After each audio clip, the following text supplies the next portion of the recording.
Gather round you, gather round, ladies and gentlemen, boys and girls, and all the diversity of our distinguished guests that have followed us down through the centuries. We are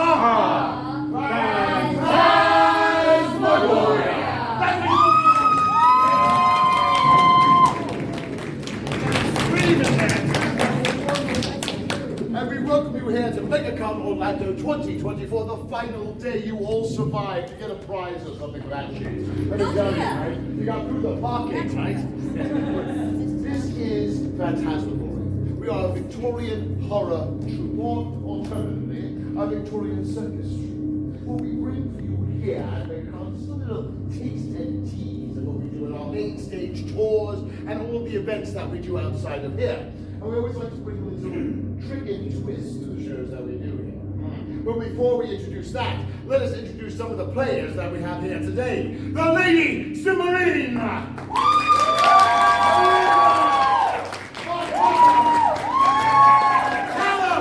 and Cox! They will be creating the world of Phantasmagoria here for you. Now, the first year we did this, we decided, well, let's play with a wheel. So we spun a wheel, and the wheel stopped at a player, and that's the player who has to do something. That's not just on a trunk show, something. The next year we did the old pull a name out of a hat thing. Then we did the choose a card, any card. Yes, you know, yes, and you chose that. This year we have something a little different. We decided that was too easy. So, if someone can help me here, I'll come, if you could assist me here. You could take these out, and everybody kind of settle in. A box. Look, there's a box in a box. How original. Yes. In this box are 5 horror stories. Tales of terror as they were. Plus we have one wild card horror story as well. So I'm going to go around the room and I will say to you, do you choose a song? Do you choose a dance? Do you choose danger arts? Or do you choose a story? And you get to pick. I also say wild card. You can choose wild card. Please, no one ever choose the wild card. That means I decide, so that's too easy. Don't do that. Don't do that. Don't do that. See, that's a cheat, okay? Now, if you choose story, you get to pick one of the 5 stories that are in here. Then I hand them out to the actors, who have to improvise them right in front of you. Or as we've been saying, discover a horror story right in front of you. Do we kind of know the stories? Sure, we've read them. We've never rehearsed them together. Let's see what happens with that. The wild card story, I will get to that later on. But let us begin. Let us try this. So I'm going to come to you. You get to be our first chooser, as it were. Would you like to choose a story? She wouldn't even let me get the words out of my mouth. It's like, would you like to choose danger? Yeah. Are you sure? Okay. Let's bring our danger artist to the stage. Come on, Rock! Thank you very much. Ladies and gentlemen, my name is Callum McGregor. I am a professional danger circus performer. That means I make my living doing stupid and dangerous things that put life and limb on the line entirely for the enjoyment of sadistic people like yourselves. And we love it! Does that sound like a good time today? Now, we can do all sorts of dangerous things. We can use fire, we can use knives. See, we'll run for cover. But today we're going to be using this. Now, out of curiosity, does anyone know how a whip makes that cracking noise? Anyone You know? gotta use the wrist. Well, yes, but every time that it cracks, the very end of this whip is actually this. Breaks the sound barrier. Breaks the sound barrier, exactly. Congratulations. We'll start.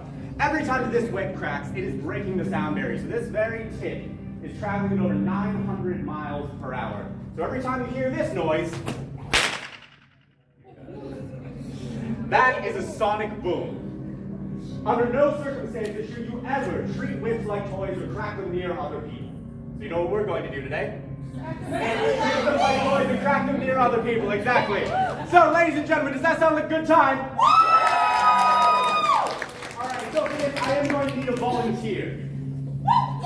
You are all so dumb. Unfortunately, it has to be a volunteer that is covered by our insurance. I'm so sorry. So, who's running away fast? Where'd Byron go? He's gone. Byron! Hold on the left, Byron for me. Byron! There he is. Okay, Byron, get down here. I need to follow you. Come on, Sissy. Everyone give Byron a round of applause.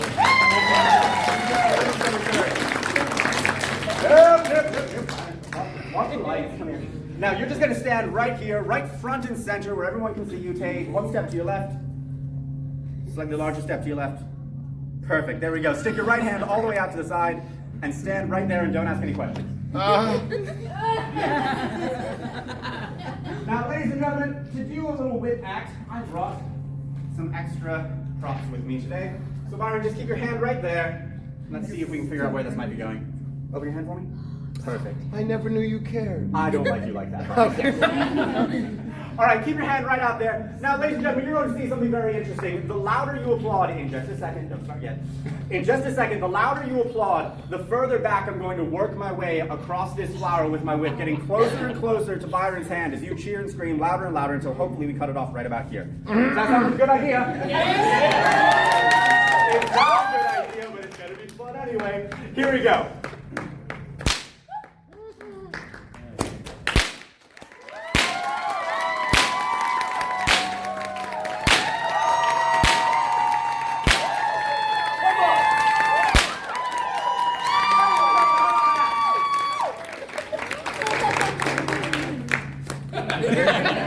You don't get the nice part, you just get the stem. All right, Byron, no, you're not done yet. Get back here. Ladies and gentlemen, I have one very important question for you. Was that dangerous enough? Yeah. No! Exactly. See? Byron, go right back to the spot that you just were. Perfect. A little bit to the left. Perfect. Stay right there. Now, ladies and gentlemen, what is a slightly more dangerous place that we could have Byron hold a flower, do you think? His mouth. His mouth. That's a good one. Okay. Byron's making all sorts of new friends. What did I ever do to you people? Byron, you're going to take this flower for me. You were the host. You're going to take the stem and you're going to set it all the way in your back molars so it holds nice and tight. Aww. That you didn't. Look at that. All right, now turn just a little bit this way for me. Perfect. And I just need you to lean forward and stick your butt out. Don't ask questions. That's what the next one's doing. This is why you sit in the front row. Perfect. A little bit this way. Perfect. And fantastic. Now, this time we're just going to try to get one cut off this flower right about towards the middle. As soon as the head of that flower hits the ground and you want to cheer, scream, and go crazy. Sound like a plan? Yeah. Fantastic. Here we go. 3, 2, 1.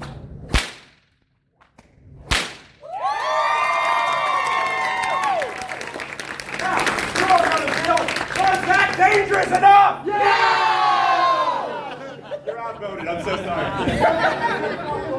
We have one more flower back here, and I need an even more dangerous place if we can have Byron hold this flower. What do you think is a good spot for it?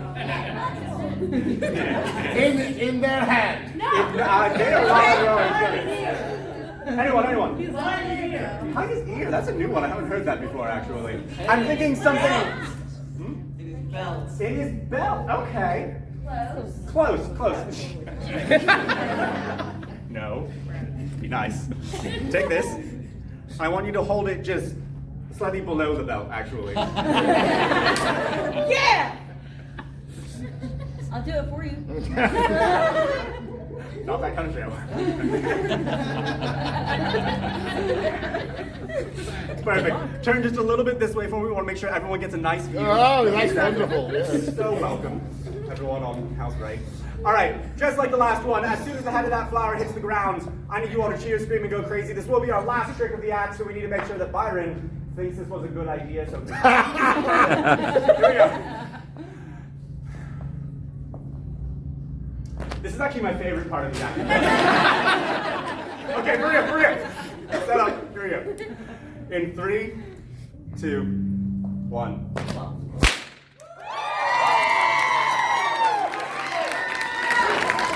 One more big round of applause for Byron, everyone! Thank you so much.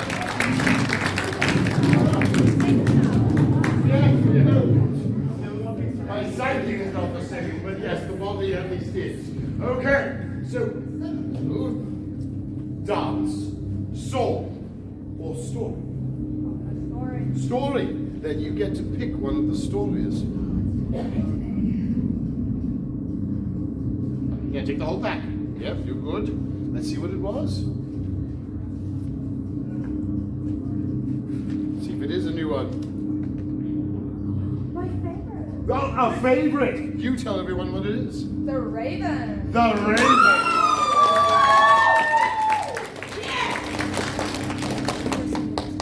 Boss? Yes. Believer. Yes. You? One for you. Very well done. One for me. Marsh? Yeah. You choose. Voice one. The leader? Student. I will take voice two. And The Raven by Edgar Allan Poe. Once upon a midnight dreary, while I pondered weak and weary over many a quaint and curious volume of forgotten lore, while I nodded, nearly napping, Suddenly there came a tapping. As of someone gently rapping. at my chamber door. 'Tis some visitor, I muttered, tapping at my chamber door. Only this and nothing more. Ah, distinctly I remember, it was in the bleak December, and each separate dying ember wrought its ghost upon the floor. Eagerly he wished the morrow, vainly he had sought to borrow. From his books, surcease of Solomon. Sorrow for the lost Lenore. Lenore. For the rare and radiant maiden whom the angels named Lenore. Nameless here forevermore. And the silken, sad, uncertain rustling of each purple curtain. Thrilled me, filled me with fantastic terrors Never felt before. So that now, to still the beating of my heart, I stood repeating. 'Tis some visitor entreating entrance At my chamber door. Some late visitor entreating entrance at my chamber door. This it is and nothing more. Presently my soul grew stronger, hesitating then no longer. Sir, said I, or madam, truly your forgiveness I implore. But the fact is I was napping, and so gently you came rapping. So faintly you came tapping at my chamber door. And I scarcely was sure I heard you. Here I opened wide the door. Darkness there, and nothing more. Deep into that darkness peering, long I stood there wandering, fearing, doubting, dreaming dreams no mortal ever dared to dream before. But the silence was unbroken, and the darkness gave no token, and the only word there spoken was the whispered word. Lenore. This I whispered, and an echo murmured back the word. Lenore. Merely this. And nothing more. Back into the chamber turning, all his soul within him burning. Soon again he heard a tapping, somewhat louder than before. Surely, said I, surely this is something on my window lattice. Let me see then what thereat is, and this mystery explore. Let my heart be still a moment, and this mystery explore. 'Tis the wind, and nothing more. Open here I flung the shutter when, With many a flirt and flutter, in there stepped a stately raven of the saintly days of yore. Not the least obeisance matey, not a minute stopped more stagey. But with mien of lord or lady perched above the chamber door. perched upon a busted palace just above my chamber door. Perched and sat, and nothing more. Then this ebony bird, beguiling my sad fancy into smiling, by the grave and stern decorum of the countenance it wore. Through thy crust be shorn and shaven, thou, I said, art sure no craven. Ghastly, grim, and ancient raven wandering from the nightly shore. Tell me what my lordly name is on the nice plutonium shore. Quoth the raven, nevermore. But the raven, sitting lonely on the placid bust, spoke only that one word, as if his soul, and that one word he did outpour. Nothing further than he uttered. Not a feather then he fluttered. Till I scarcely more than muttered, other friends have flown before. On the morrow he will leave me, as my hopes have flown before. Then the bird said, nevermore. Then methought the air grew denser, perfumed from an unseen censer. Swung by seraphim, whose footfalls tinkled on the tufted floor. Wretch, I cried, thy God hath led thee, by these angels hath sent thee. Respite, and depend from thy memories of Lenore. Quaff! Oh, quaff this kind nepenthe, and forget this lost Lenore. Quoth the raven, nevermore. Be that word or sign of parting, bird or fled, I shrieked of startling. Get thee back to the tempest of the night's plutonium shore. Leave no black plume as token of that lie thy soul hath spoken. Leave my loneliness unbroken. Quit the bust above my door. Take thy meat from out my heart, and take thy form from off my door. Oh, the raven nevermore. And the raven never flitting, still is sitting on that pallid bust of Pallas just above my chamber door. And his eyes have all the seeping of a demon's that is dreaming. And the lamplight o'er him streaming throws his shadow on the floor. And my soul from out that shadow that lies floating on the floor. Shall be lifted nevermore. Nevermore. The End.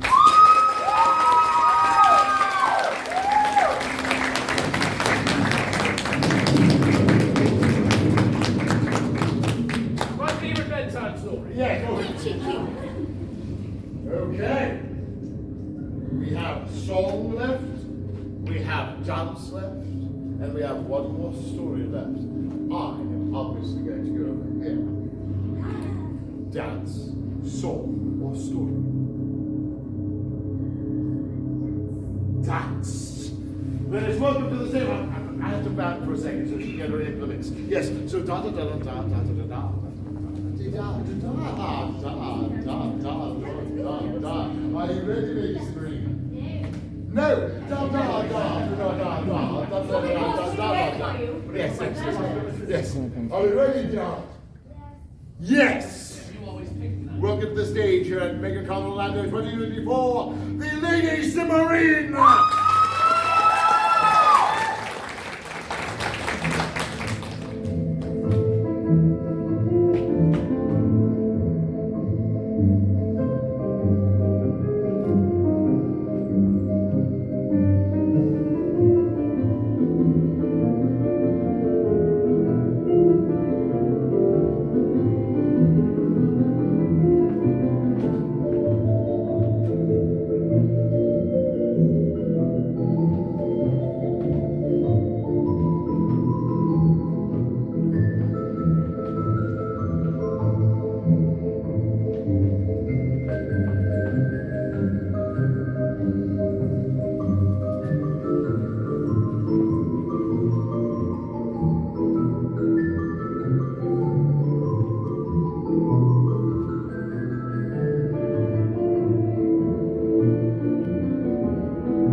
sitting right here. Will you stand up, my dear friend? Yes.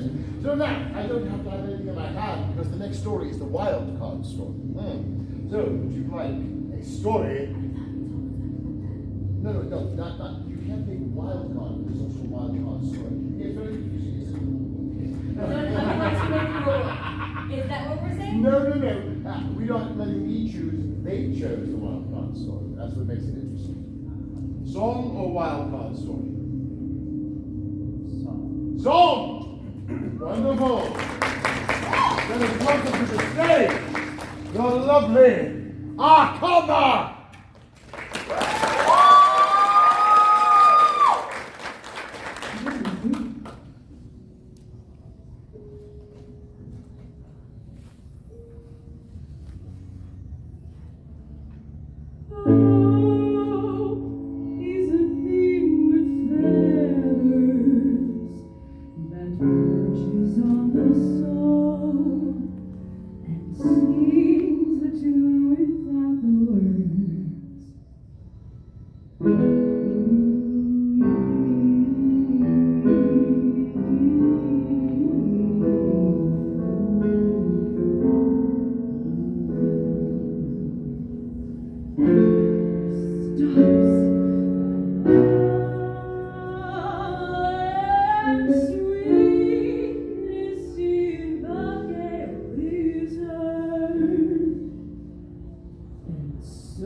crumb of me.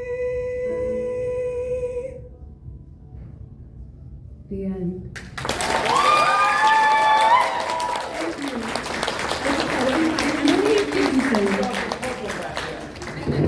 You started singing bubbling like you were in a smoke-filled jazz parlor and they started cuddling. It was wonderful. So now we are at our final act for the day, and it's going to be the wild card sword, which is one given to these two.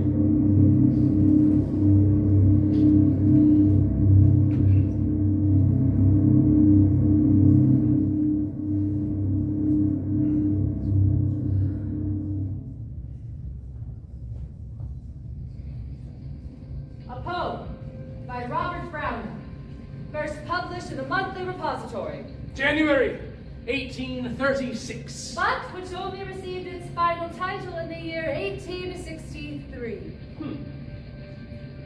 Porphyria's Lover. The rain set early into night. The sullen wind was soon away. It tore the elm tops down for spite, and did its worst to vex the lake. I listened with heart fixed to break, when glided in Porphyria straight. She shut the cold out and the storm, and kneeled and made the cheerless grate blaze up, and all the cottage warm. This done, she stood, and from her form withdrew the dripping cloak and shawl. And laid her soiled gloves by, untied her hat, and let the damp hair fall.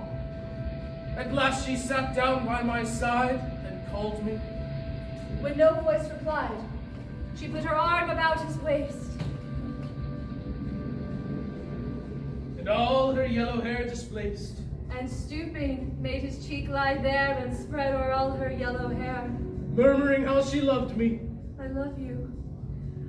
Too weak for her own heart's endeavors to set it struggling passion free, from pride and vainer ties to sever. And give herself to me forever. But passion sometimes would prevail, nor could tonight's gay feast restrain a sudden touch of one so pale, for love of her and all in vain. So she was come through wind and rain, be sure I looked up at her eyes. Happy and proud, I knew at last Porphyria worshipped me. Surprise made his heart grew, while he debated what to do. That moment she was mine, mine fair. Perfectly pure and good. He thought of a thing to do, and all her hair in one long yellow string he wound 3 times her little heart around, and strangled her.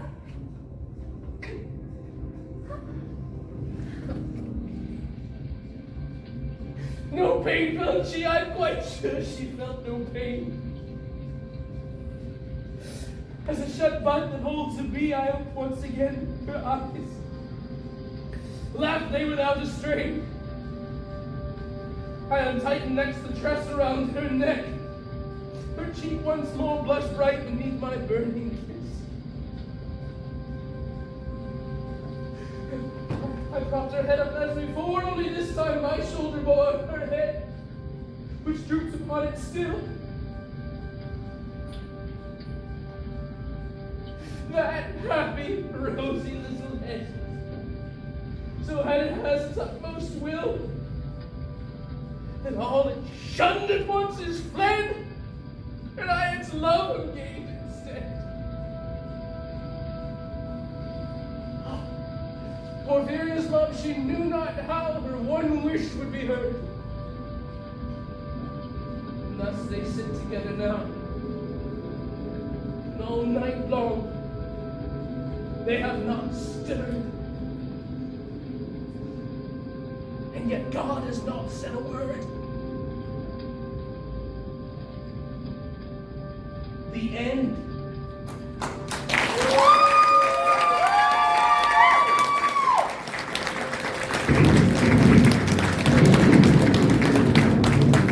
What's really interesting is that wonderful couple in the back who cuddled, they just separated by chairs. Just to be safe. That, my friends, was our ending thunder. Our time with you now has come to an end. We have some wonderful things happening this year. In April, we we are doing a commissioned piece for the Orlando Museum of Art. In May, we open the Troubadour Tree in collaboration with Opera Orlando, Phantasmagoria's performers, 12-foot-high puppets, and orchestra and opera singers, with a musical about cannibalism. How could you go wrong? In the fall, we open our 15th main stage show, Phantasmagoria 15 Grim and Grimmer Tales, taking children's tales and turning them upside down. Yeah. Oh, yes. And then for Christmas, we'll be doing our Victorian Christmas once again. It's kind of like the sequel parts too. So we hope you all join with us this year. For now, though, I fear our time is over. The stories, they call to us. The stories, they need us. For now, time is always. Good night, dear hearts.